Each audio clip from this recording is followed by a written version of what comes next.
بالله من الشيطان الرجيم.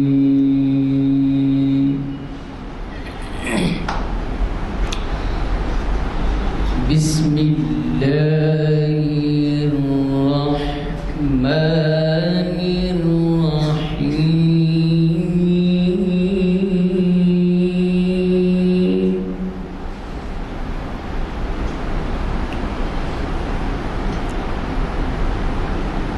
يا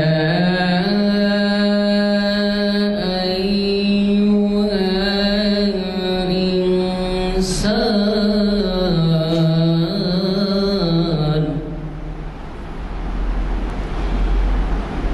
ما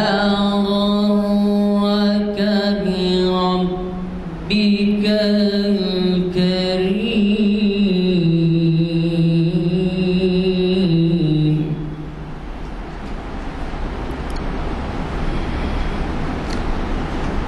يا أيها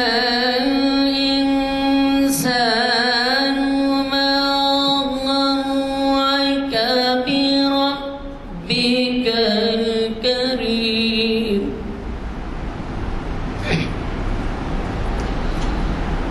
الذي خلقك فسواك فعدلك في أي صورة ما شاء ركبك. كلا بل تكذبون بالدين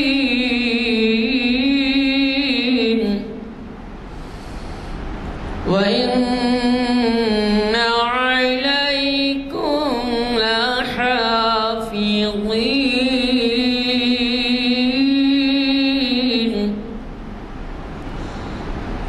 كراما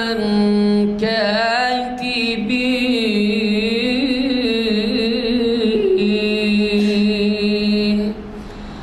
يعلمون ما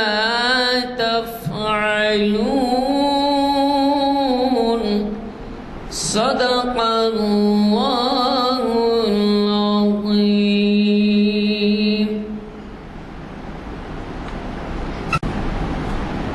محترم حضرات، تاریخ اسلام لیکچر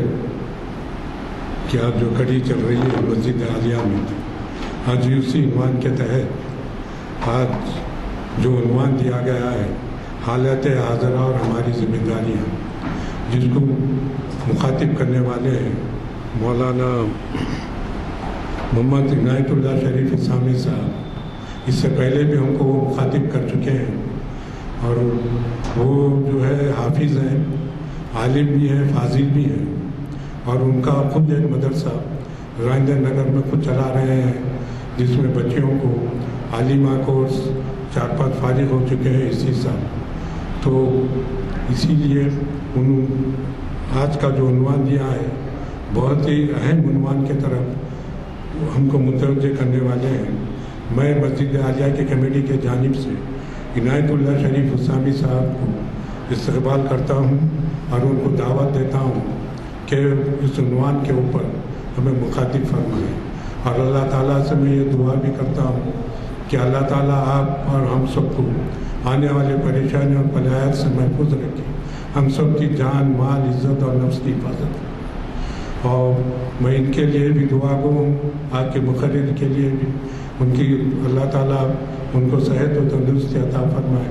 اور ہمیں مخاطب کرنے کی توفیق عطا فرمائے. اس سے پہلے بھی وہ ایک لیکچر اسی مسجد میں دے چکے ہیں، ماشاءاللہ کافی معلومات کا خزانہ ہے. تو میں ان کا استقبال کرتا ہوں اور ان سے گزارش کرتا ہوں آئے اور ہمیں مخاطب فرمائے. جناب عنایت اللہ شریف اسلامی صاحب. رحمۃ اللہ وبرکاتہ. نحمده ونصلي على رسوله الكريم اما بعد. قال الله تبارك وتعالى في كلامه المجيد فاعوذ باللہ من الشیطان الرجیم بسم اللہ الرحمن الرحیم ولا تہنوا ولا تحزنوا وانتم الاعلون ان کنتم مؤمنین صدق اللہ مولانا العظیم۔ محترم بزرگوں، نوجوان دوستوں، تاریخ اسلام سے متعلق یہ نشست منعقد کی گئی ہے اور عنوان جو دیا گیا ہے وہ آپ حضرات سے مخفی نہیں ہے۔ تمام لوگ جانتے ہیں کہ ایسے نازک حالات میں ہمیں کیا کرنا چاہیے۔ حالات عالم اسلام کے بچہ بچہ جانتا ہے،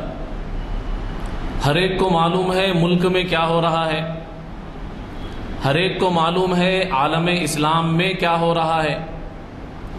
مسلمانوں پر ظلم و تشدد کی جو داستان ہے ہر بندہ سوشل میڈیا پر دیکھ رہا ہے، نیوز پیپر کے ذریعے، نیوز چینلز کے ذریعے یا واٹس ایپ کے ذریعے، ٹیلی گرام کے ذریعے، سوشل میڈیا کے ذریعے ملک کے حالات سے ہر بندہ باخبر۔ ایسے بدترین حالات اس سے پہلے ملک میں کبھی نہیں آئے، اور ایسے نازک حالات میں کرنا کیا ہے؟ بہت ساری ملک کی بڑی بڑی تنظیمیں کام بھی کر رہی ہے کہ بڑے سپریم کورٹ جو ہے اس میں جو ہے سو ہمارے کتنے وکیل ہونا چاہیے۔ ہمارے بھی نوجوانوں کے اندر ایک جذبہ ہونا چاہیے کہ جس ہمارے مسلم معاشرے میں سے کچھ بڑے بڑے IPS آفیسر پیدا ہوں، IAS آفیسرز پیدا ہوں، یہ بھی کوششیں جاری ہے۔ بہت سارے لوگ یہ بھی سوچ رہے ہیں کہ مسلمان تجارت میں، کاروبار میں آگے بڑھے، اس کے بارے میں بھی کوششیں جاری ہے۔ مسلمانوں کے اندر پڑھنے کا رجحان بڑھتا جائے، اس کے بارے میں بھی کوششیں چل رہی ہے۔ مسلمان بچیوں کے تحفظ کے لیے ہمارے ذاتی ادارے ہونے چاہیے، ہماری بڑی بڑی یونیورسٹیز ہونی چاہیے، اس کے بارے میں بھی کوششیں کی جا رہی ہے۔ ان تمام کوششوں کے ساتھ بہت ساری تنظیمیں، بہت ساری یونینز جڑی ہوئی ہیں، بہت سارے لوگ کام کر رہے ہیں، اور اس کے ساتھ میں کچھ اور چیزیں بھی ہیں جس کی طرف ہماری توجہ ہونا بے حد ضروری ہے۔ یہ میں بھی سمجھتا ہوں، اور ہمارے جو بڑے علماء کرام ہیں، بڑے جو اولیاء اللہ ہے، وہ لوگ بھی یہی چاہتے ہیں، اور قرآن کریم بھی ہم کو اسی چیز کی طرف رہنمائی کرتا ہے۔ دیکھیے، ملک کے حالات کسی سے مخفی نہیں ہے کہ کہاں پر کیا ہو رہا ہے۔ کہیں پر مسلمانوں کو جلا دیا جاتا ہے، کہیں پر مسلمانوں کی بستیاں لوٹ لی جاتی ہے، کہیں پر عورتوں کو بے آبرو کیا جاتا ہے، کہیں پر ان کی جائیدادیں چھین لی جاتی ہے، ان کے دکان و مکان کو جلا دیا جاتا ہے، ان کو نیست و نابود کر دیا جاتا ہے، ان کی عرصہ حیات تنگ کر دی جاتی ہے۔ طرح طرح سے مسلمانوں پر ظلم تشدد ہو رہا ہے، اور آج کل نئے نئے جو برننگ ایشوز ہے وہ یہ ہے، برقعے سے متعلق ہے، اذان سے متعلق ہے، قرآن کریم کی کچھ آیتوں سے متعلق ہے۔ یہ ساری چیزیں ہم سب لوگ جانتے ہیں۔ پورے ملک کے اندر بلکہ پورے عالم اسلام میں مسلمان ذلیل اور خوار اور رسوا اور پٹنے کی سب سے اہم وجہ یہ ہے، اللہ رب العزت فرماتا ہے کہ مسلمان اللہ کی بھیجی ہوئی شریعت، اللہ رب العزت کے قرآن کریم سے دور ہو چکا ہے۔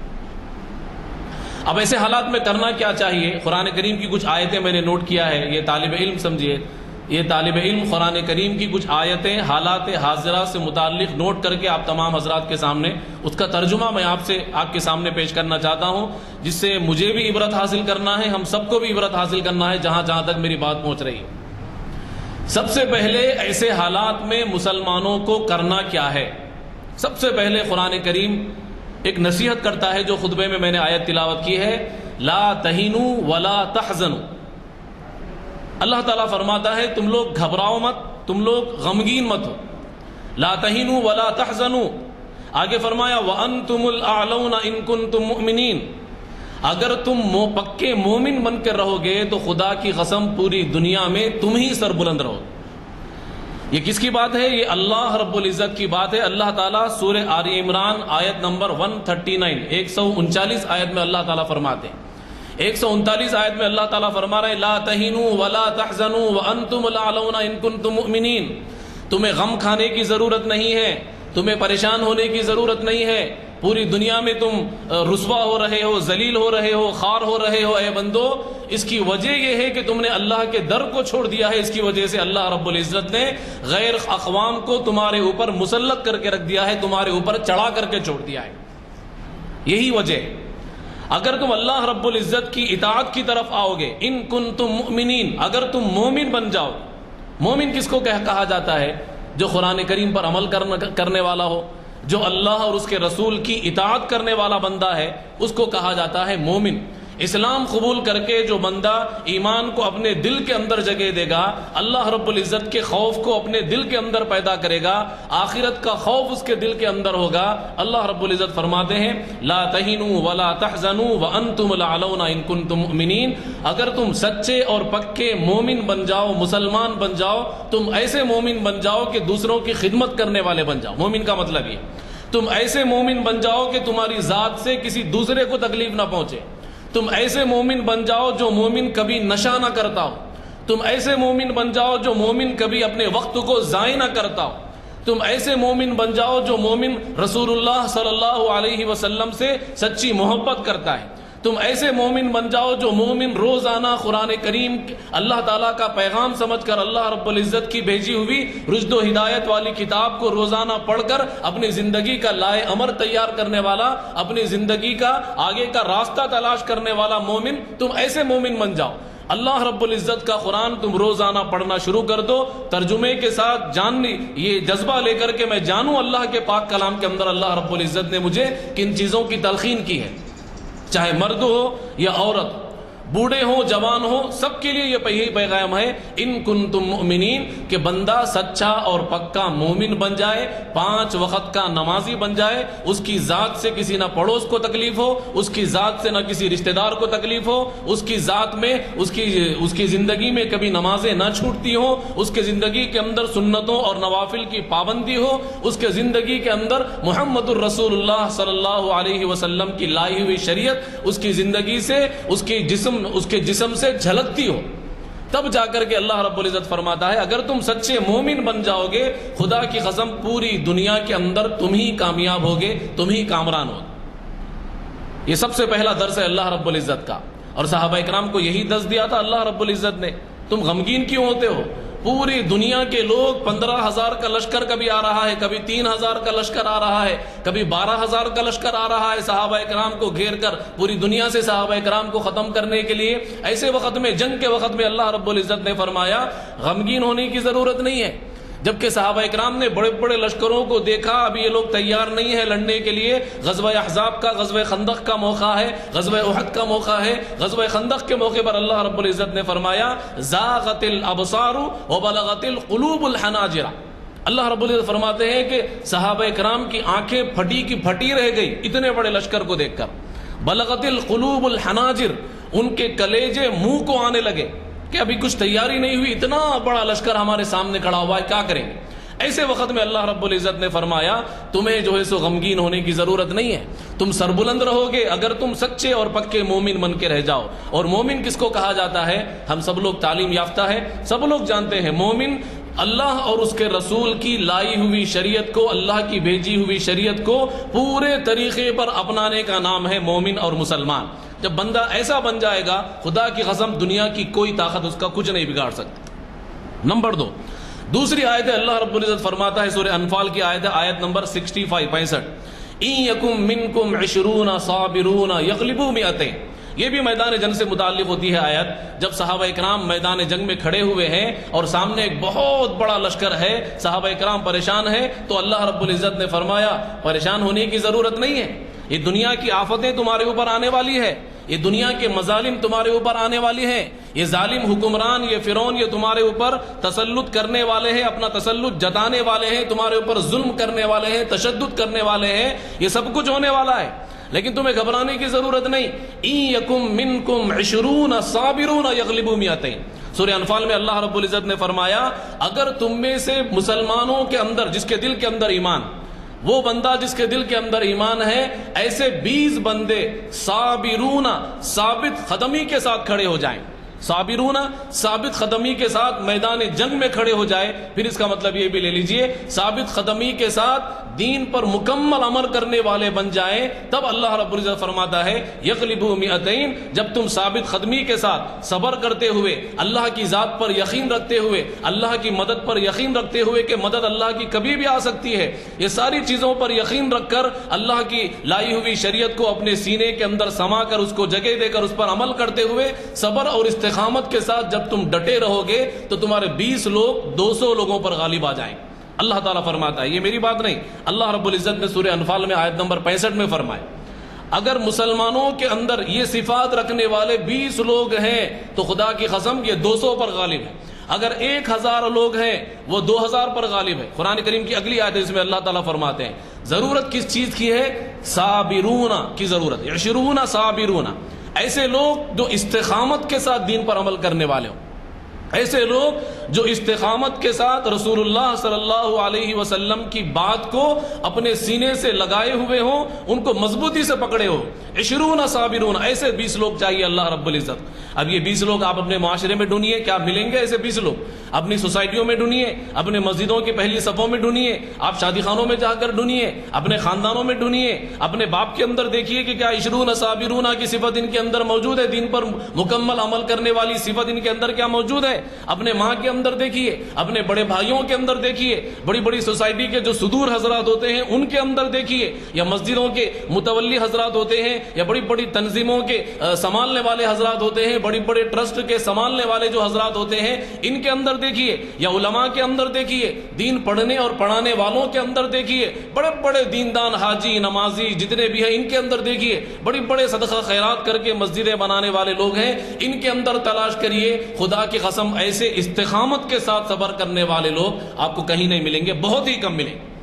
آج وجہ یہ ہماری ہمت اکھڑی بھی کیوں ہے؟ وجہ یہی ہے کہ ہمارے اندر 20 صابرون نہیں ہے، یعنی ویسے 20 لوگ جو استقامت کے ساتھ اللہ کے نبی کو دین کو اپنے سینے سے لگائے ہوئے ہوں، اللہ کے نبی کے ہر حکم کو اپنے سینے سے لگائے ہوئے ہوں، چاہے وہ حکم شادی بیاہ سے متعلق ہو یا جنگ کے میدان سے متعلق ہو، چاہے وہ حکم میدان جنگ سے متعلق ہو یا ماں باپ کی فرمانبرداری سے متعلق ہو، چاہے وہ حکم نمازوں سے متعلق ہو یا میدان جنگ سے متعلق ہو، چاہے وہ حکم قرآن کریم کے 6000 سے زائد آیتیں ہوں یا احادیث شریفہ ہو یا اللہ کے نبی صلی اللہ علیہ وسلم کے اوامر اور نواہی ہو یا نیکیوں کا حکم ہو یا برائیوں سے رکنے کا حکم ہو، چاہے وہ حکم اس سے متعلق ہو یا میدان جنگ سے متعلق ہو، ان دونوں چیزوں میں استقامت کے ساتھ اگر کوئی بندہ عمل کر رہا ہے، اللہ کے نبی کی شریعت کو پکڑا ہوا ہے مضبوطی کے ساتھ، تو سمجھیے کہ یہ بندہ ہے جس کے اندر 20 صابرون صبر کرنے والی کی صفت پائی گئی۔ اگر ایسا بندہ پایا گیا تو سمجھیے کہ ایسے 20 بندے 200 لوگوں پر غالب آنے والے ہیں، ایسے 1000 بندے ڈھونڈ کر نکال لیں یہ 2000 لوگوں پر غالب ہونے والے ہیں۔ اللہ رب العزت نے نصیحت فرمائی کہ بھائی تعداد کی کمی اور زیادتی سے کچھ ہونے والی نہیں ہے، فرعون جیسی حکومتوں سے کچھ ہونے والا نہیں ہے، اللہ رب العزت نے فرمایا شداد جیسی حکومتوں سے کچھ ہونے والا نہیں ہے، قارون جیسے ظالموں سے کچھ ہونے والا نہیں ہے۔ ہونے والا کیا ہے؟ اگر تمہارے اندر دین اور استقامت ہو، اگر تمہارے اندر 5 وقت کی نمازوں کی پابندی ہو، اگر تمہارے اندر محمد الرسول اللہ صلی اللہ علیہ وسلم کی لائی ہوئی شریعت کی محبت تمہارے دلوں کے اندر، تمہارے بچوں کے دلوں کے اندر، بیٹیوں اور بہوؤں اور گھر کی عورتوں کے دلوں کے اندر یہ دین اگر مضبوطی کے ساتھ مکمل ہے تو خدا کی قسم دنیا کی کوئی طاقت تمہارا کچھ بھی نہیں بگاڑ سکتی، تم کم ہی تعداد میں ہی صحیح ساری دنیا پر تم اپنی حکومت قائم کر سکتے ہو۔ ہم لوگ خواب سوچتے ہیں خلافت اسلامیہ کا، ہم لوگ سوچتے ہیں کہ اسلامی حکومت قائم کریں گے، ہمارا یہ اچھا جذبہ ہے، اللہ رب العزت نے دیا ہے، بہت بڑی بات ہے، یہ فکر کرنا بھی بہت بڑی بات، ورنہ بہت سارے لوگ تو غافل ہی پڑے ہوئے ہیں، بہت سارے لوگ تو ایسی ہی جانوروں کی زندگی گزار کے دنیا سے چلے جا رہے ہیں۔ اتنی فکر بھی ہمارے دل کے اندر پیدا ہونا یہ بہت بڑی بات ہے، اور منتخب من اللہ سمجھیے اس کو، اللہ کی طرف سے ہم منتخب ہیں ایسی جستجو اور فکر کرنے والے کہ ہم جو ہے تو اسلامی حکومت قائم کریں گے، یا پھر پھر ہم جو ہے سو اسلامی شریعت کو نفاذ دیں گے یا اس کی خدمت کریں گے، کچھ بھی کریں گے اسلام کے بارے میں، دین کی حمیت کے بارے میں، یا دین کی خدمت کے بارے میں، یا مسلمانوں کی خدمت کے بارے میں، اہل اسلام کی خدمت کے بارے میں ہم جس طریقے سے ہو سکے خدمت کریں گے۔ یہ سوچ کر کے کوئی بندہ یونین بناتا ہے یا تنظیم بناتا ہے تو یہ بہت بڑی بات ہے، یہ توفیق اللہ رب العزت کی طرف سے ہے، یہ ہر ایک کو ملنے والی نہیں ہے۔ لیکن غور اس بات پر کرنا ہے کہ ہمارے اندر دین کتنا موجود ہے، ہمارے اندر شریعت اور اسلام کتنا موجود ہے، اس طرف یہاں پر توجہ دلائی گئی اس آیت میں۔ تیسری آیت ہے سورہ انفال کی آیت نمبر 46 جس میں اللہ رب العزت فرماتے ہیں یا ایھا الذین آمنوا اطیعوا اللہ ورسولہ ولا تنازعوا فتفشلوا وتذهب ريحكم واصبروا۔ یہ بڑی مشہور آیت ہے، بہت سارے لوگ یہ آیت کا خلاصہ بھی جانتے ہیں، اس آیت کے الفاظ بھی آپ حضرات کو یاد ہوں۔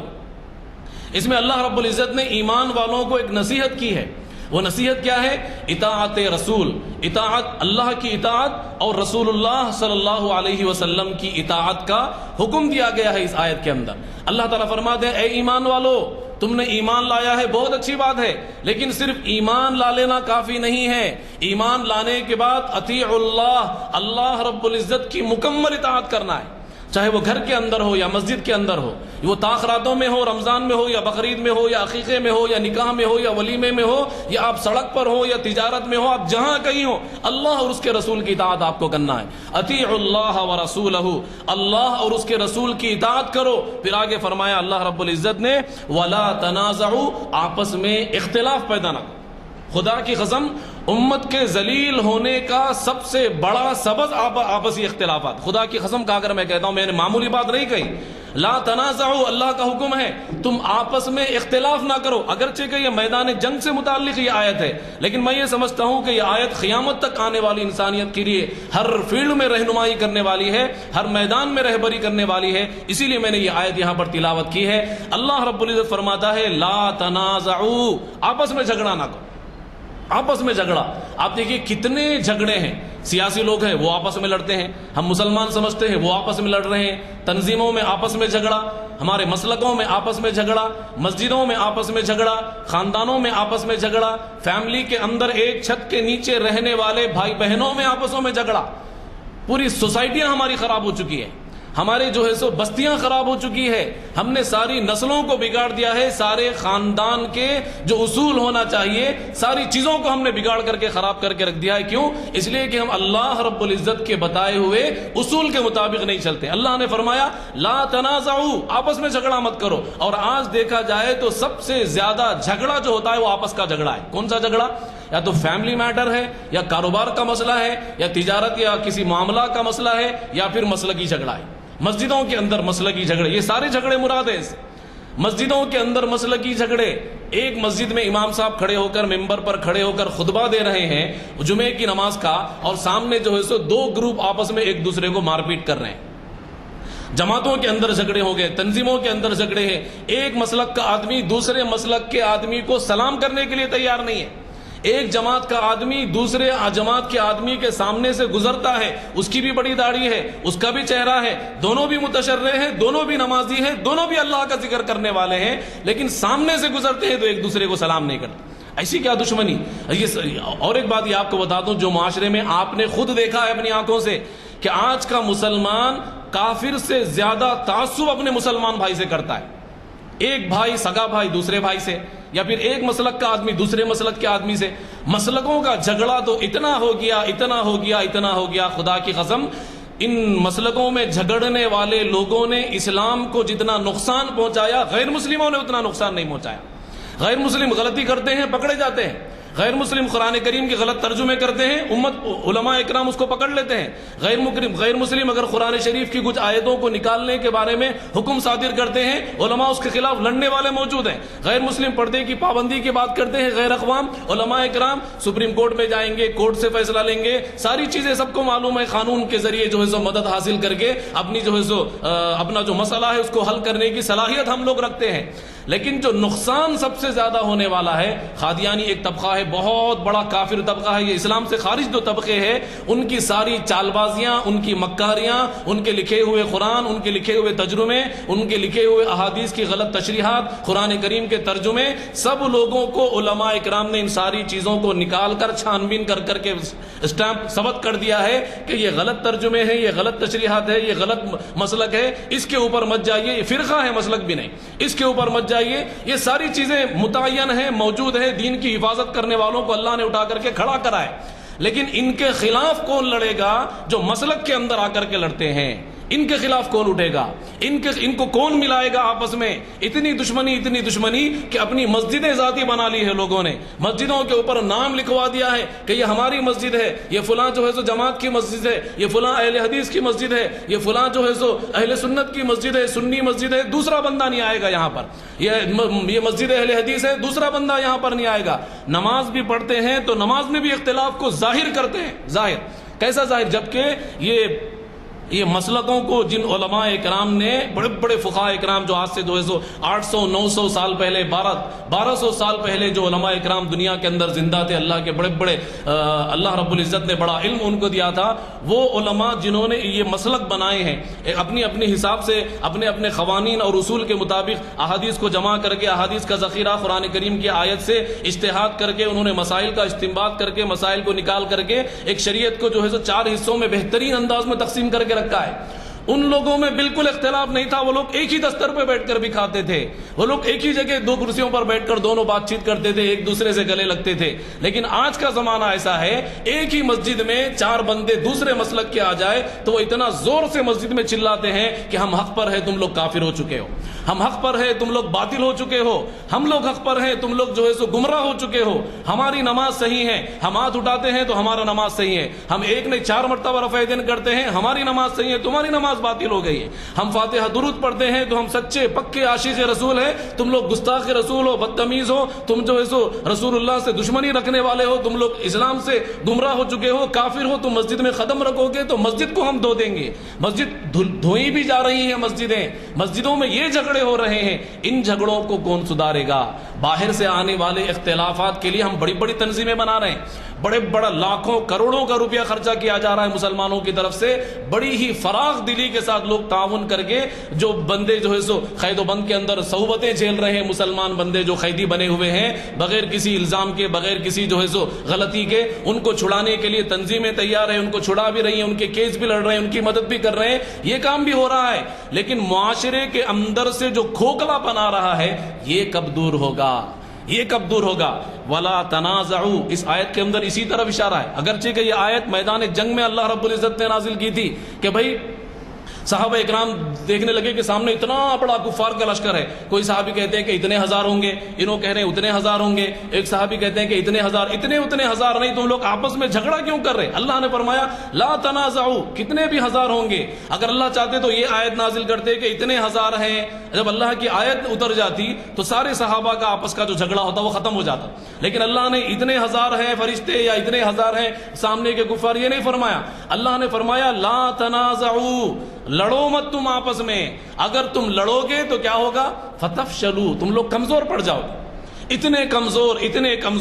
کمزور کہ وتذهب ريحكم، تمہاری ہوا اکھڑ جائے گی پوری دنیا کے اندر سے، کوئی تمہاری بات سننے والا نہیں ہوگا، کوئی جو ہے سو تمہاری بات کو ماننے والا نہیں ہوگا، تمہارے حکم کا کوئی ویلو نہیں ہوگا، تم کتنے بھی بڑے بن جائیں، لیکن اللہ رب العزت نے تمہاری ہوا کو اکھاڑ کے رکھ دیا ہے، کیوں؟ اس لیے کہ تم آپس میں جھگڑ رہے ہو۔ میرا اللہ رب العزت جانتا ہے، آپ ہاتھ اٹھا کر نماز پڑھو، اللہ قبول کرنے والا ہے، آپ ہاتھ بغیر اٹھا کر کے نماز پڑھو، اللہ قبول کرنے والا ہے، آپ کے ہاتھ ٹوٹے ہوئے ہیں، آپ ہاتھوں سے معذور ہیں، تب بھی اللہ قبول کرنے والا ہے، آپ انگلی کو بار بار اٹھا لو تب بھی نماز قبول ہوگی، یا انگلی کو ایک بار اٹھا لو تب بھی نماز قبول ہوگی، آپ درود شریف کھڑے ہو کر پڑھو، سلام کھڑے ہو کر پڑھو، یا گھر میں بیٹھ کر پڑھو یا مسجد میں بیٹھ کر پڑھو، اللہ رب العزت چاہے گا قبول کرے گا، نہیں چاہے تو مردود کر کے آپ کے اوپر جو ہے سو پھینک دے گا کالے کپڑے میں لپیٹ کر، یہ اللہ کی مرضی ہے۔ ہم کون ہوتے ہیں جو ایک دوسرے مسلمانوں پر فتوے جاری کرنے والے، ایک دوسرے کو کافر قرار دینے والے، ایک دوسرے کو گمراہ قرار دینے والے، ایک دوسرے کو جو ہے سو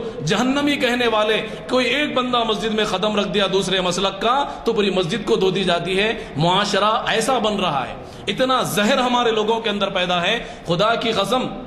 بعض خطیب بھی ایسے ہیں، بعض جو ہے سو اسٹیج پر بیٹھ کر مسجدوں کے ممبروں پہ بیٹھ کر بات کرنے والے امت کو جو ہے سو آخرت اور خبر کی فکر دلانے کی بجائے، امت کو جو ہے سو آخرت کی تیاری کی فکر دلانے کے بجائے، امت کو اللہ کی وعیدیں سنانے کے بجائے، جنت اور جہنم کے نظارے دکھانے کے بجائے ایک دوسرے کو آپس میں ایسا لڑا رہے ہیں، خدا کی قسم سانپ سے زیادہ زہر آج کل کے خطیبوں کی زبان کے اندر موجود ہے۔ میں قسم کھا کر کہتا ہوں، سانپ سے زیادہ زہر، سانپ اگر ڈس دیا کسی کو تو بندہ بچ بھی سکتا ہے، لیکن یہ زہر ایسا ہے اگر کسی کے اندر اتر جائے کان کے ذریعے، خدا کی قسم وہ زندگی بھر اپنے باپ سے بھی لڑے گا، بھائیوں سے بھی لڑے گا۔ ایک ہی دستر پر بیٹھ کر کھاتے ہیں دونوں چاروں پانچوں بھائی، باپ بھی موجود ہے، بھائی بھی موجود ہے، لیکن مسلک الگ ہونے کی وجہ سے اتنے جھگڑے کہ کوئی ان کو سدھارنے کے لیے تیار نہیں ہے، اور نہ یہ خود بندے سدھرنے کے لیے تیار۔ یہی وجہ ہے وَتَذْهَبَ رِيحُكُمْ، جب تم آپس میں لڑو گے تو میرا اللہ فرماتا ہے ہم تمہاری ہوا کو اکھاڑ دیں گے۔ اور ایسا ہی ہوا آج کے زمانے میں۔ مسلمان مضبوط کیوں نہیں ہیں؟ اس لیے کہ یہ لوگ آپس میں جڑتے نہیں ہیں، یہ لوگ آپس میں ملتے نہیں ہیں۔ کیا وجہ؟ آپ کیوں لگاتے ہیں مسجد کے اوپر بورڈ کے یہ جو ہے سو مسجد فلاں کی ہے، مسجد فلاں کی ہے؟ ان المساجد للہ، قرآن کریم کے اندر اللہ رب العزت فرماتے ہیں تمام مسجدیں اللہ کے لیے ہیں۔ تم کون ہوتے ہو جو اللہ کے گھر پر نام لگانے والے؟ تم کون ہوتے ہو جو اللہ کے گھر پر کسی مسلک کو ٹھونسنے والے؟ خدا کی قسم اللہ رب العزت نے فرمایا وَمَنْ أَظْلَمُ مِمَّنْ مَنَعَ مَسَاجِدَ اللَّهِ أَنْ يُذْكَرَ فِيهَا اسْمُهُ وَسَعَى فِي خَرَابِهَا مَنْ أَظْلَمُ۔ اللہ نے سوال کیا ہے ہم تمام لوگوں سے، اس شخص سے بڑا ظالم کون ہوگا؟ ظالم کہا اللہ رب العزت نے۔ ظالم صرف قتل کرنے والا نہیں ہے، ظالم کسی کو بھونک کر مار دینے والا نہیں ہے، ظالم کسی کا گلا گھونٹ کر ختم کر دینے والا نہیں ہے، کسی کو جلا دینے والا نہیں۔ صرف فرعون ہی ظالم نہیں ہے، ظالم وہ بندہ بھی ہے جس کو اللہ نے اس آیت کے اندر ذکر کیا من ازلم، اس شخص سے بڑا ظالم کون ہے؟ ممن منع مساجد اللہ، جو اللہ کی مسجدوں میں لوگوں کو آنے سے روکتا ہو، اس شخص سے بڑا ظالم کون ہے؟ کون روکتا ہے لوگوں کو اللہ کے گھر میں آنے سے، اللہ کی مسجدوں میں آنے سے؟ کون روکتا ہے؟ وہی بندہ جو مسجدوں کے اوپر بورڈ چسپاں کرتا ہے، وہی بندہ جو مسجدوں کے اوپر بورڈ لگا دیتا ہے کہ یہ فلاں کی مسجد ہے۔ ایک بندہ ہاتھ جلدی سے استین تیار کر کے استین چڑھا کر کے آیا ہے، وضو کرنے کے لیے بیٹھا، اچانک نظر پڑی کہ یہ مسجد فلاں جماعت کی ہے، تو اپنی جلدی استینیں چھوڑ کر وہ وہاں سے بھاگ جائے گا۔ اس بندے کو اللہ کے گھر سے کس نے دور کیا؟ من ازلم، کون ہے وہ بڑا ظالم جو لوگوں کو اللہ کے گھر میں آنے سے روک رہا ہے؟ اور ہم روتے پھرتے ہیں کہ ہماری مسجدیں ٹوٹ رہی ہیں، ہم لوگ روتے پھرتے ہیں کہ ہماری مسجدیں غیر اقوام کے جو ہے سو قبضوں میں جا رہی ہیں، ہماری مسجدیں جو ہے سو بت قدوں کے اندر تبدیل ہو رہی ہیں۔ یہ ہماری ہی غلطیاں ہیں۔ اللہ رب العزت نے یہ بھی فرمایا ما اصابکم من مصیبت، جو کچھ مصیبتیں، جو کچھ پریشانیاں، جو کچھ مصائب، جو کچھ مشکلات تمہارے اوپر نازل ہوتی ہے بما کسبت ایدیکم، یہ تمہارے ہاتھوں کے کیے ہوئے گناہوں کا بدلہ اللہ رب العزت نے نازل کیا ہے۔ تو اس آیت کے اندر اللہ رب العزت نے فرمایا اللہ کی اطاعت کرو اور اس کے رسول کی اطاعت کرو، لا تنازعوا، آپس میں مت جھگڑو، خدا کی وجہ سے، خدا کی قسم آپس میں خدا کے لیے مت جھگڑو۔ آج کل کا زمانہ ایسا ہو گیا مسجد میں بیٹھ کر بھی جو ہے سو مسلکی اختلافات ہیں، تاخرات میں بیٹھ کر بھی مسلکی اختلافات ہے، اتنی بڑی داڑھی ہے پھر بھی مسلکی نفرتیں پیدا ہے لوگوں کے دلوں کے اندر، بڑی بڑی داڑیاں، پیشانی کے اوپر اتنا بڑا گٹھا ہے سجدوں کا، پھر جو ہے سو حاجی ہیں، نمازی ہیں، بیواؤں کی مدد کرنے والے ہیں، غریبوں کے اوپر لٹانے والے ہیں، رمضان میں ہزاروں لاکھوں روپیہ زکوٰۃ نکال کے لوگوں پہ لٹاتے ہیں، رمضان کے علاوہ خرچ کرنے والے، بڑی بڑی مسجدیں بنانے والے، خیراتی ادارے بنے ہوئے ہیں، لیکن اس کے باوجود بھی دلوں کے اندر نفرتیں ہیں، دلوں کے اندر بغض، حسد اور دشمنی اور عداوت اور انتقام کے پہاڑ دلوں کے اندر ہے۔ یہ لے کر کے آپ جنت میں نہیں جا سکتے، خدا کی قسم، یہ لے کر کے آپ اللہ اور اس کے رسول کی مکمل اطاعت کو خود کا قائل نہیں کروا سکتے کہ میں اللہ اور اس کے رسول کی مکمل اطاعت کرنے والا ہوں، آپ ہرگز نہیں کہہ سکتے یہ ساری چیزیں لے کر کے۔ اسی لیے اللہ رب العزت نے فرمایا لا تنازعوا، آپس کے تنازعات کو ختم کرو، آپس کے جھگڑوں کو ختم کرو، آپسی اختلافات کو ختم کرو، اختلافات اپنی جگہ رکھو، امت کو دین بتاؤ، امت کو نماز بتاؤ، امت کو انبیاء کے حالات سناؤ، امت کو رسول اللہ صلی اللہ علیہ وسلم کی زندگی کے بارے میں بتاؤ، امت کو صحابہ اکرام کی قربانیوں کے بارے میں بتاؤ، امت کو انبیاء اکرام پر آئے ہوئے حالات کے بارے میں بتاؤ، امت کو جنت دکھاؤ، امت کو جہنم دکھاؤ، دین کے راستے پر لانے کی کوشش کرو، امت کو خبر بتاؤ کہ تمہاری خبر تیار ہے، اور تم آپس میں لڑ رہے ہو مسجدوں کے اندر جا کر کے۔ میں نکاح کی محفلوں میں جھگڑے، مسجدوں کے اندر بیٹھ کر کے ایک دوسرے کی غیبت، ایک دوسرا بندہ، ایک مسلک کا بندہ اگر کسی مسجد کے اندر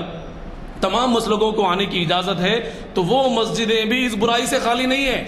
ایک بندہ آتا ہے، اس کو گھور کے دیکھتا ہے کہ یہ دوسرے مسلک کا ہے، وہ نماز پڑھ کے بیٹھ کے اس کو گھور کے دیکھتا ہے کہ یہ دوسرے مسلک کا ہے، ان کی ایک گینگ بن گئی، ان کی ایک یہاں پر چھوٹا سا گروپ بن گیا، دو گروپ بندی ہو کر کے یہاں پر یہ ان کے بارے میں کمنٹس کر رہے ہیں، یہ ان کے بارے میں غیبت کر رہے ہیں۔ آج کے نوجوان اور آج کے بوڑھوں کا سب سے بہترین اور ہول سیل جو ہے سو مشغلہ جو بن گیا ہے وہ دوسروں کی غیبت کھانا ہے، وہ مردے کا گوشت کھانا ہے، اپنے مردار بھائیوں کا گوشت۔ اور خدا کی قسم یہ زبان لے کر آپ اللہ رب العزت کے سامنے ہرگز بھی حاضر نہیں ہو سکتے۔ یہ اس کی اتنی گندی زبان، اگر زبان کھول دو تو اس کے اندر جو ہے سو پتہ نہیں کتنوں لوگوں کی غیبت ہے، اگر دل چیر کر بتا دو تو اس دل کے اندر خدا کی قسم کتنوں کی حسد، کتنوں کا بغض، کتنوں کی نفرتیں، کیا کیا اس دل و دماغ کے اندر بھرا ہوا ہے۔ اللہ رب العزت نے فرمایا لا تنازعوا، دل کو دماغ کو سب کو پاک کرو، آپس جھگڑوں کو ختم کرو، اگر تم ایسا کرو گے تو تمہاری ہوا اکھڑ جائے گی۔ اور آج کے زمانے میں یہی بری حالت ہے۔ سب سے زیادہ اس آیت کے بارے میں سوچنا ہے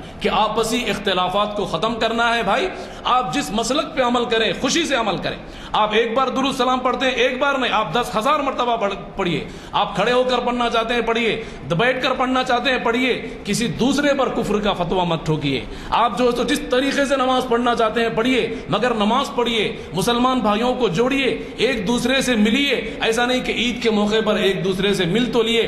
سینے سے سینہ تو لگا لیے، لیکن اندر کا حسد ابھی ختم نہیں ہوا، اندر کے بغض، عداوت اور دشمنیاں ابھی ختم نہیں ہوئی، تو آپ سچے اور پکے مومن نہیں ہوئے۔ میں بھی اس میں شامل ہوں، علماء بھی اس میں شامل ہے، اس میں جو ہے سو بڑے بڑے لوگ جو دیندار کہنے والے ہیں وہ لوگ بھی اس چیز کے اندر، اس گندگی کے اندر مبتلا ہیں۔ سب کی اصلاح کی ضرورت ہے، سب کی اصلاح کی طرف اس آیت کے اندر اللہ رب العزت نے اشارہ فرمایا ہے۔ دوسری بات، سورہ محمد کے اندر اللہ رب العزت نے فرمایا، سورہ محمد آیت نمبر 38، وَإِن تَتَوَلَّوْا يَسْتَبْدِلْ قَوْمًا غَيْرَكُمْ ثُمَّ لَا يَكُونُوا أَمْثَالَكُمْ۔ یہ آیت سے پہلے میں ایک اور آیت میں آپ حضرات کے سامنے ذکر کر دینا چاہتا ہوں۔ اس آیت میں لکھا ہوا ہے سورہ مائدہ آیت نمبر 54، جس میں اللہ تعالیٰ فرماتے ہیں یا ایھا الذین آمنوا، اے ایمان والو، من یرتد منکم عن دینہ، اگر تم میں سے کوئی بندہ اللہ کے دین سے منہ موڑتا ہے۔ ہم لوگ سمجھتے ہیں کہ ہم لوگوں نے تو کبھی دین سے نہیں منہ موڑا، مگر ہماری شادیاں سنت کے مطابق نہیں ہوتی تو یہ دین سے منہ موڑنا ہی ہے۔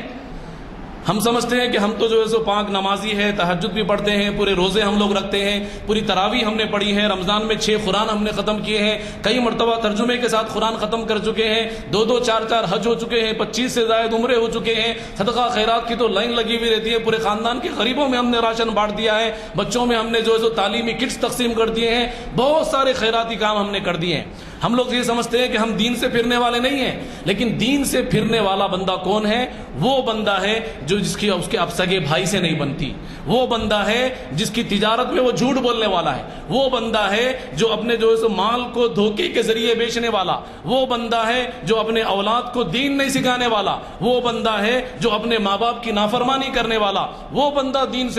سے منہ پھیرنے والا ہے، دین سے منہ پھیرنے والا۔ من یرتد منکم عن دینہ، جو بندہ دین سے منہ موڑے گا، کون منہ موڑ رہا ہے؟ نشہ کرنے والا، جھوٹ بولنے والا، ماں باپ کی نافرمانی کرنے والا، شراب پینے والا، وقت کو ضائع کرنے والا، نمازوں کی پابندی نہیں کرنے والا، اور وہ بندہ جو قرآن کریم کو روزانہ پابندی کے ساتھ نہ پڑھنے والا۔ یہ ساری چیزیں اس کے اندر شامل ہیں۔ پڑوسیوں کے ساتھ حسن سلوک نہیں کرنے والا، رشتہ داروں کے حقوق ادا نہیں کرنے والا، بیوی کے حقوق ادا نہیں کرنے والا، بیوی پر ظلم کرنے والا، اولاد کے حقوق نہ ادا کرنے والا، کیا کیا بیان کروں، جتنی اللہ اور اس کے رسول کی نافرمانی، جتنی خرابیاں ہو سکتی ہیں، ساری خرابیاں یہاں پر مراد ہے۔ من یرتد منکم عن دینہ، جو بندہ اللہ کی شریعت اور اللہ کے دین سے منہ موڑتا ہے، دوری اختیار کرتا ہے، اللہ رب العزت نے فرمایا تو ایسے بندوں کی، ایسی قوم کی اللہ کو ضرورت نہیں ہے۔ اب اللہ کیا کرے گا؟ فَسَوْفَ يَأْتِ اللَّهُ بِقَوْمٍ، ایک دوسری قوم کو پیدا کرنے والا ہے، تمہیں ہلاک اور نیست و نابود کر کے ختم کر دے گا۔ فَسَوْفَ يَأْتِ اللَّهُ بِقَوْمٍ، ایک ایسی قوم کو لاؤں گا، اللہ کہتا ہے ایک ایسی قوم کو لاؤں گا، يُحِبُّهُمْ وَيُحِبُّونَهُ، جو ہے سو اللہ سے محبت کرے گی، اللہ بھی ان سے محبت کرے گا۔ أَذِلَّةٍ عَلَى الْمُؤْمِنِينَ، مسلمانوں کا احترام کرے گی، أَعِزَّةٍ عَلَى الْكَافِرِينَ، کافرین کے ساتھ سختی کا معاملہ کرے گی، وَلَا يَخَافُونَ لَوْمَةَ لَائِمٍ، کسی ملامت کرنے والے کے ملامت کا خوف ان کے دلوں کے اندر نہیں ہوگا، ایک ایسی قوم میں تیار کروں گا۔ اس میں فرمایا اذلۃ علی المؤمنین، سب سے بڑا جملہ اذلۃ علی المؤمنین، جو مسلمانوں کا احترام کرے گی۔ آج بتائیے کتنا بھی بڑا دیندار مسلمان ہو، اس کے دل کے اندر کسی نہ کسی کی نفرت موجود ہے، یا سگے اپنے بڑے بھائی سے نفرت ہے، پراپرٹی کا مسئلہ ہے، یا باپ بیٹے کے درمیان میں آپس میں نفرت ہے، جائیداد کا مسئلہ ہے، یا اپنے بہن سے نفرت ہے۔ کیوں؟ اس لیے کہ وہ جو ہے سو حصہ کچھ زیادہ مانگ رہی ہے، یا اس کا حصہ ہڑپ لینا ہم لوگ چاہتے ہیں، یا معاملات کا مسئلہ ہے، ایک دوسرے کی آپس میں نہیں بنتی، رشتہ داروں سے آپس میں نہیں بنتی، پڑوسیوں سے آپس میں نہیں بنتی، مسجد کے لوگوں سے آپس میں نہیں بنتی، ساتھ میں کاروبار کرنے والے لوگوں سے آپس میں نہیں بنتی۔ وجہ کیا ہے؟ یہ وجہ یہی ہے کہ ہمیں مومن کی عظمت ہمارے دل کے اندر نہیں، اذلۃ علی المؤمنین، مومن کی محبت ہمارے دلوں کے اندر نہیں ہے، ہم مومن کی عزت کرنے والے نہیں ہیں۔ اگر ہم ایسے نہیں ہیں، خدا کی قسم اللہ کو ایسے بندوں کی ضرورت بھی نہیں ہے۔ اللہ فرماتا ہے تم اگر ایسے ہو، تمہارے اندر برے اخلاق ہے، گندے اخلاق ہے، تم اپنے ہی لوگوں کا احترام نہیں کرتے، اپنے ہی مسلک کلمہ پڑھنے والے کا تم احترام نہیں کرتے، تم غیر مسلمین کا احترام نہیں کرتے، تو اللہ رب العزت کو ایسے قوم کی ضرورت نہیں ہے جو ماں باپ کا احترام نہ کرے، جو بڑوں کا احترام نہ کرے، جو چھوٹوں کا احترام نہ کرے، جو شاگردوں کا احترام نہ کرے، جو پڑوسیوں کا احترام نہ کرے، جو اپنے دوستوں کا احترام نہ کرے۔ ایسے بندوں کی اللہ کو ضرورت نہیں۔ اللہ کہتا ہے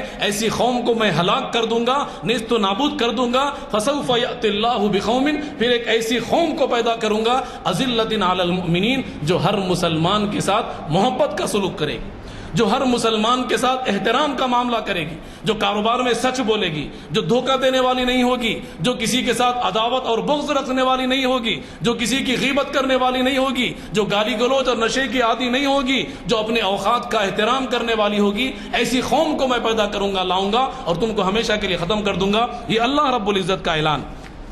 اب پچھلی آیت کے پاس آئیے، جو آیت میں نے پہلے تلاوت کی تھی، جس میں اللہ رب العزت فرماتے ہیں، سورہ محمد آیت نمبر 38 والی آیت ہے۔ اللہ رب العزت نے فرمایا وَإِن تَتَوَلَّوْا يَسْتَبْدِلْ قَوْمًا غَيْرَكُمْ، اگر اللہ اور اس کے رسول کے قرآن سے، شریعت سے، اللہ کے احکامات سے اگر تم روگردانی کرتے ہو، تو اس آیت میں بھی وہی تذکرہ ہے، يَسْتَبْدِلْ قَوْمًا غَيْرَكُمْ ثُمَّ لَا يَكُونُوا أَمْثَالَكُمْ، تمہیں بدل کر، تمہیں ہٹا کر ایک دوسری قوم کو اس کے بدلے میں لاؤں گا۔ ثم لا يكونوا امثالكم، وہ ہماری طرح منافق نہیں ہوگی، وہ ہماری طرح جھوٹی اور دھوکے باز نہیں ہوگی، وہ ہماری طرح بدتمیز نہیں ہوگی، وہ ہماری طرح شریعت سے دوری اختیار کرنے والی، شریعت کو ناپسند کرنے والی ہماری طرح نہیں ہوگی، ان کی زبانیں ہماری طرح گندی نہیں ہوگی، ان کی آنکھیں ہماری طرح بے حیا نہیں ہوگی، ان کی زبانیں وہی بولے گی جو ان کا عمل ہوگا، ان کا معاملہ وہی ہوگا جو ان کی زبان، ان کا دعویٰ ہوگا، وہ اپنے وعدوں کو پورا کرنے والی، اللہ اور اس کے رسول کی شریعت کو اپنے سینے سے لگا کر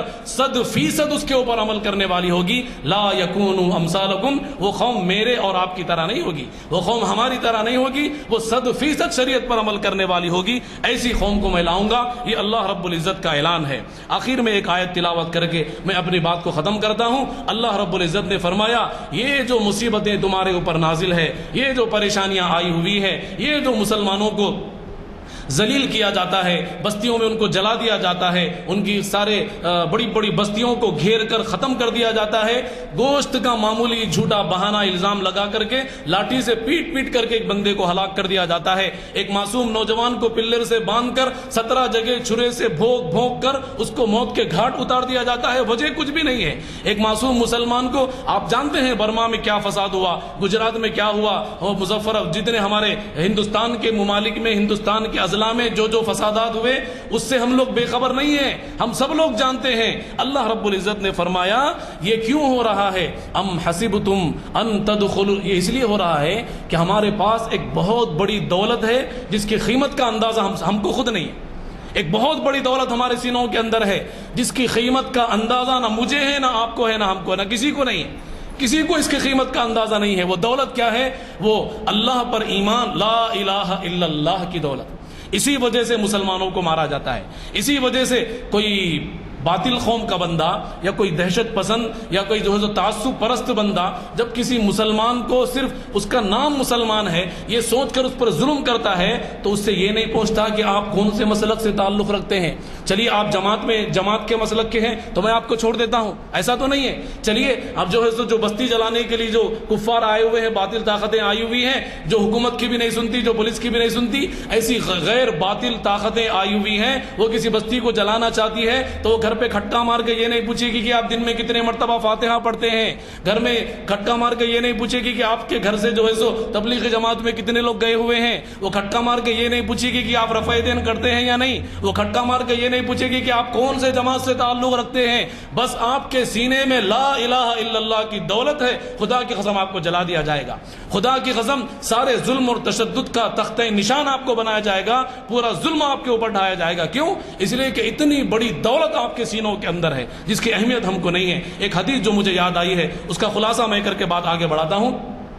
اللہ کے پیارے حبیب علیہ الصلوۃ والسلام ارشاد فرماتے ہیں یہ جو لا الہ الا اللہ ہے نا, یہ اتنی بڑی دولت ہے, اتنی بڑی دولت ہے, اتنی بڑی دولت ہے, خدا کی قسم ایک ترازو کے اندر آپ لا الہ الا اللہ کو رکھ دو اور ترازو کے دوسرے پلڑے کے اندر اللہ رب العزت کے علاوہ ساری کائنات کو اس کے اندر ڈال دو. اس میں ساتوں زمین کو ڈال دو, آسمانوں کو ڈال دو, سمندروں کو, دریاؤں کو, پہاڑوں کو, پتھروں کو, جنگلات کو, آپ آسمانوں کو اور ستاروں کو, سورج کو, سیاروں کو, فرشتوں کو, عرش کو, کرسی کو, جنت کو, جہنم کو, مردوں کو, زندوں کو, جانوروں کو, سب کو اس پلڑے کے اندر ڈال دو. اللہ کے علاوہ ساری کائنات کو ایک پلڑے میں رکھ دو اور دوسرے پلڑے میں صرف لا الہ الا اللہ رکھ دو. خدا کی قسم یہ لا الہ الا اللہ کے اندر اتنی طاقت ہے کہ یہ وزندار جو دیکھنے میں وزنی نظر آتا ہے جو پلڑا وہ ہوا میں اڑنے لگے گا اپنے ہلکے پن کی وجہ سے, اور یہ لا الہ الا اللہ جو ہمارے سینوں کے اندر شریعت محمدیہ صلی اللہ علیہ وسلم کے لیے جو محبت ہے, یہ لا الہ الا اللہ کا جو کلمہ ہمارے سینے کے اندر پیوست ہے,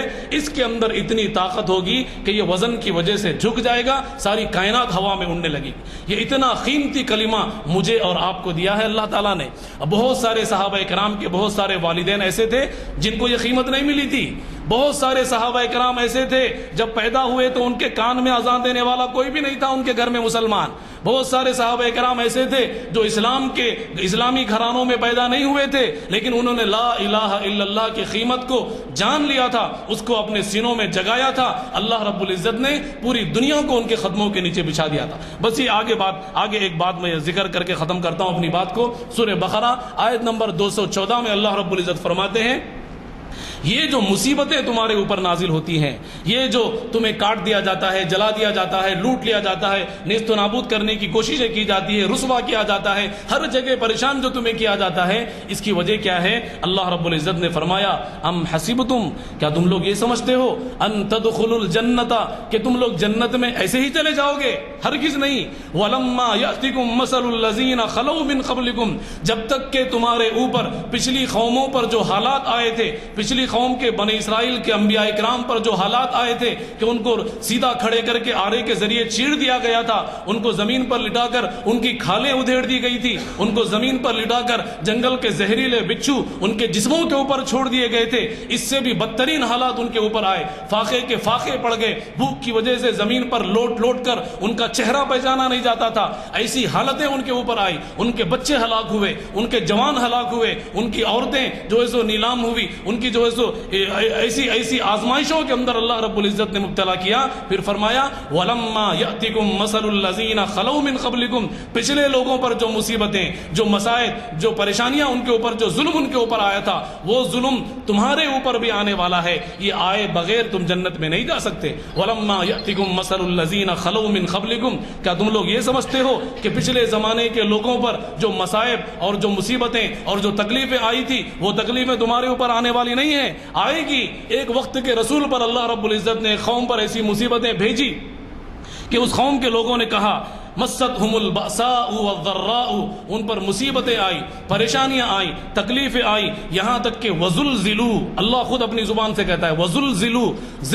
وزلزلوا کہتے ہیں زلزلے کا قائم ہونا. زلزلہ کس کو بولتے؟ جب زلزلہ زمین پر آتا ہے تو بڑی بڑی بلڈنگیں تہس نہس ہو جاتی ہے, زمین کے اندر دھس جاتی ہے, لاکھوں کروڑوں اربوں کا نقصان ہوتا ہے, کئی لاکھ لوگ زمینوں کے اندر دھس جاتے ہیں, آپ کی بجلی چلی جاتی ہے, انٹرنیٹ کا کنیکشن چلے جاتا ہے, کوئی دوسرے دوسرے سے بات نہیں کر سکتا، لوگ بے گھر ہو جاتے ہیں، ان کی ساری جائیداد جمائی ہوئی ساری پونجی خراب ہو جاتی ہے، بیکار ہو جاتی ہے، ضائع ہو جاتی ہے۔ وزلزلوا کا مطلب یہ ہے کہ قیامت برپا کر دینا۔ تو اللہ رب العزت نے پچھلی قوم کے لوگوں کا ایمان کا جو امتحان لیا تھا، وزلزلوا اللہ فرماتا ہے ہم نے تکلیفیں بھیجی، مستهم البأساء والضراء، ہم نے مصیبتیں بھیجی، پریشانیاں بھیجی، اتنی مصیبتیں ان پر ہم نے بھیجی، وزلزلوا کہ ان کو ہم نے جو ہے سو ڈگمگا گئے تھے وہ لوگ۔ وزلزلوا اللہ رب العزت فرماتا ہے اپنی زبان سے کہ وہ لوگ ڈگمگا گئے تھے، پریشان ہو گئے تھے، وقت کے رسول کی زبان سے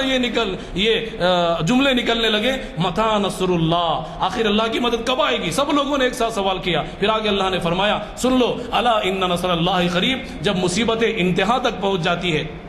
جب مصائب انتہا تک پہنچ جاتے ہیں، جب ظلم حد سے بڑھ جاتا ہے، جب تم مانگو، خدا کی قسم اللہ رب العزت فرماتا ہے تمہاری مراد پوری کی جائے گی، اللہ کی مدد بھی نازل ہوگی۔ ایک اور بات میں آپ کو بتا دینا چاہتا ہوں، اللہ رب العزت نے فرمایا کہ بھائی اجیب دعوت الداع اذا دعان، جب بھی کوئی بندہ اللہ رب العزت کو پکارتا ہے، اللہ اس کی پکار کا جواب دیتا ہے۔ ہم لوگ پکار رہے ہیں، طاق راتوں میں پکارتے ہیں، شب قدر میں پکارتے ہیں، لیلۃ الجائزہ میں پکارتے ہیں، حرم شریف میں پکارتے ہیں، بیت المقدس میں پکارتے ہیں، ہر بندہ اللہ کو پکارتا ہے۔ مدد کیوں نہیں آتی؟ مدد تو صحابہ کرام پر آئی تھی، غزوہ احد میں، غزوہ بدر میں، غزوہ حنین میں، لقد نصرکم اللہ فی مواطن کثیرۃ ویوم حنین اذ اعجبتکم کثرتکم فلم تغن عنکم شیئا وضاقت علیکم الارض بما رحبت۔ اللہ تعالیٰ فرماتا ہے بہت سارے غزوات کے موقع پر ہم نے آسمان سے فرشتے اتارے، کہیں 1000 فرشتے اترے، کہیں 5000 اترے، کہیں 2000 اترے، کہیں صحابہ نے اپنی آنکھوں سے فرشتوں کو دیکھا، کہیں فرشتے طوفان لے کر آئے، کہیں جو ہے سو فرشتے کافروں کے خیمے اکھاڑ کر پھینک کر ان کی ہانڈیوں کو الٹ کر بھگا دیا کافروں کو۔ یہ مدد پہلے زمانے کے لوگ جب اللہ سے مدد مانگتے ان کی مدد آتی، لیکن آج کے زمانے کے لوگ حرم میں گھس کر بھی مدد مانگے، ہر امام حرم سے مدد مانگنے لگوائے اللہ تعالیٰ سے۔ امام حرم بھی رو رو کر دعا کرتے کہ اللہ عالم اسلام کے مسلمانوں کی حالت کو سدھار دے، رحم کر رحم کر رحم کر، پھر بھی مدد آنے والی نہیں۔ کیوں؟ اس لیے کہ اللہ رب العزت نے فرمایا ان اللہ لا یغیر ما بقوم حتی یغیروا ما بانفسہم۔ قرآن کریم کی آیت میں اللہ تعالیٰ فرماتے ہیں جب تک انسان اپنے آپ کو بدلنے کی فکر نہیں کرتا اس وقت تک اللہ رب العزت اس کو تبدیل بھی نہیں کرتا اور اس کے اوپر اپنی مدد بھی نازل نہیں کرتا۔ مدد کب نازل ہوگی؟ جبکہ انسان اپنے آپ کو بدلنے کی فکر کرے، کوشش کرے، اپنے آپ کو بدلے، خود کو بدلے، اپنے گھر کو بدلے، اپنے پڑوسیوں کو بدلے، اپنے خاندان کو بدلے، اپنی پوری سوسائٹی کو بدلنے کی کوشش کرے، فکر کرے، سب کو دین کی طرف، شریعت کی طرف، اسلام کی طرف بلائے۔ جب سب لوگ بدلیں گے، جب سب لوگ مل کر پکاریں گے، خدا کی قسم اللہ ان نصر اللہ قریب، اللہ کی مدد بالکل قریب ہے، کبھی بھی آ سکتی ہے۔ شرط یہ ہے کہ ہم اپنے آپ کو بدلیں، اپنے آپ کو بدلیں۔ وہ فرشتے کیا بوڑھے ہو گئے ہیں جو غزوہ خندق میں یا غزوہ احزاب میں، غزوہ بدر میں، غزوہ حنین میں جو فرشتے اترے تھے اللہ کے فرشتے مسلمانوں کی مدد کے لیے، کیا نعوذ باللہ وہ فرشتے مر چکے ہیں؟ کیا نعوذ باللہ وہ فرشتے بیمار پڑے ہوئے ہیں؟ کیا وہ نعوذ باللہ وہ فرشتے کمزور پڑ چکے ہیں، بوڑھے ہو چکے ہیں؟ ایسا تو نہیں، وہ فرشتے آج بھی ویسے ہی ہیں جیسا جو ہے سو آج سے 1400 سال پہلے اترے تھے۔